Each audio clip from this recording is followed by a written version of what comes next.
एक नास्तिक या अज्ञेयवादी व्यक्ति जो इस्लाम के बारे में जानने में रुचि रखता है ने एक प्रश्न पूछा है और वह एक पर्याप्त उत्तर प्राप्त करना चाहता है। मैं यहाँ और विशेष रूप से इस शहर में क्यों हूँ? मैं इस परिवार में क्यों पैदा हुआ?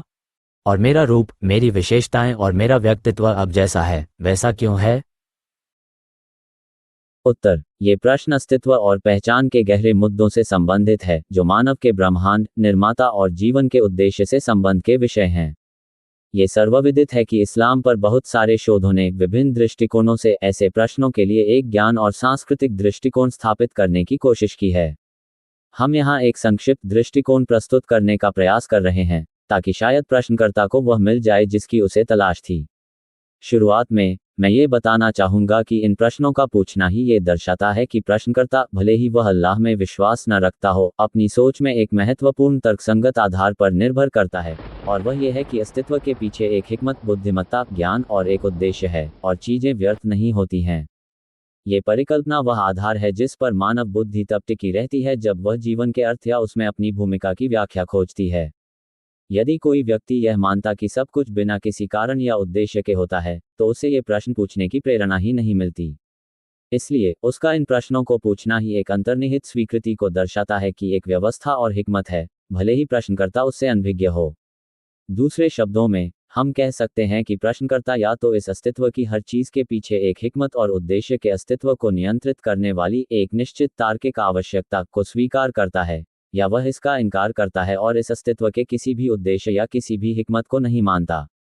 दूसरी स्थिति में उसके लिए ऐसे प्रश्न पूछना उचित नहीं है जब तक कि उसकी नज़र में सब कुछ निरर्थक पर निरर्थक है, और पहली स्थिति में उसे दूसरों से पहले इस हिकमत की व्याख्या करने और उन प्रश्नों का उत्तर स्वयं देने की आवश्यकता है।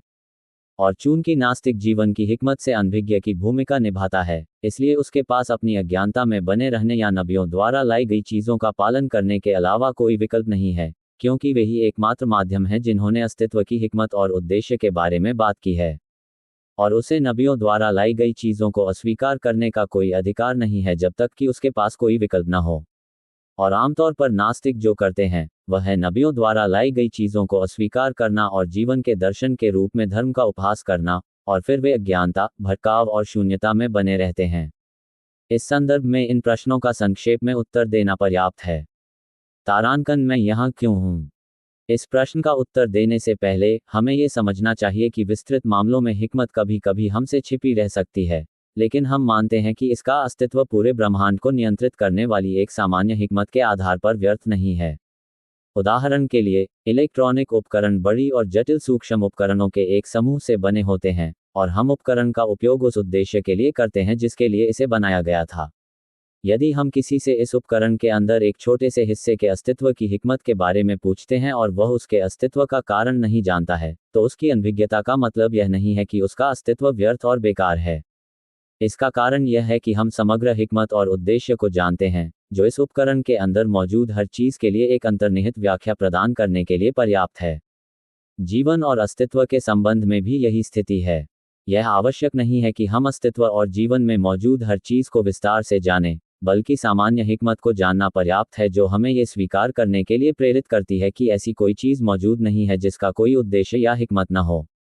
इसी तरह इस्लाम अस्तित्व और जीवन के दर्शन के बारे में एक एकीकृत ज्ञान संबंधी दृष्टिकोण प्रस्तुत करता है। अल्लाह ने इस ब्रह्मांड को एक महान हिकमत के साथ बनाया है और इसके हर हिस्से की अपनी भूमिका है। अल्लाह ताला फरमाते हैं, और हमने आकाश और धरती को और जो कुछ उनके बीच है व्यर्थ में नहीं बनाया। यह उन लोगों का गुमान है जो कुफ्र करते हैं, तो कुफ्र करने वालों के लिए आग से विनाश है। सूरह साद आयत 27। अर्थात ब्रह्मांड की हर चीज का एक उद्देश्य है, भले ही हम किसी निश्चित क्षण में उसके विवरण को न समझें। हमने केंद्र की वेबसाइट पर पहले प्रकाशित विभिन्न उत्तरों में अस्तित्व, जीवन के दर्शन और मनुष्य के अस्तित्व के उद्देश्य पर चर्चा की है। तारांकन, इस शहर में क्यों?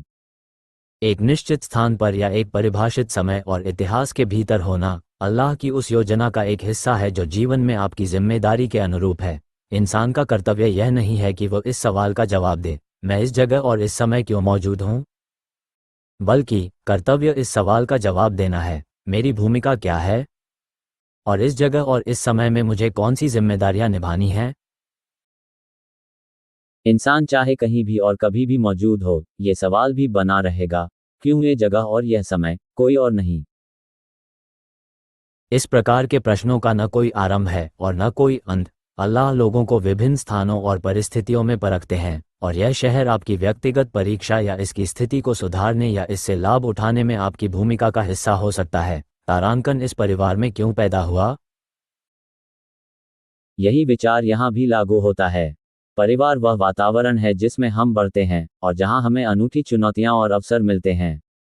किसी विशेष परिवार में आपका जन्म आपकी परीक्षा का हिस्सा हो सकता है, या इस परिवार को सुधारने में आपकी भूमिका का हिस्सा हो सकता है। जीवन संयोग के इर्द गिर्द नहीं घूमता, बल्कि हर चीज की सावधानीपूर्वक योजना बनाई गई है। अल्लाह ताला फरमाते हैं, वास्तव में हमने हर चीज को एक तकदीर, निश्चित माप मात्रा के साथ पैदा किया है। सूरह अल कमर, आयत 49।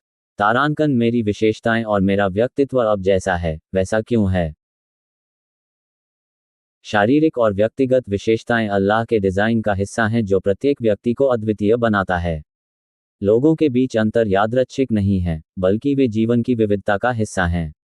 अल्लाह ताला ने फरमाया, अल्लाह ही है जिसने तुम्हारे लिए धरती को ठहरने की जगह बनाया और आकाश को छत बनाया और तुम्हारी शक्लें बनाई, फिर तुम्हारी शक्लों को बेहतरीन बनाया। सूरह गाफिर, आयत 64। इसका मतलब है कि अल्लाह ने इंसान को उसकी भूमिका निभाने के लिए उसके लिए सबसे उपयुक्त सर्वोत्तम अवस्था में पैदा किया है। संक्षेप में, इस्लाम में सामान्य हिकमत इस बात की पुष्टि करती है कि हर चीज़ एक सटीक अनुमान और एक स्पष्ट लक्ष्य के साथ होती है, भले ही हम हमेशा विवरण न समझें।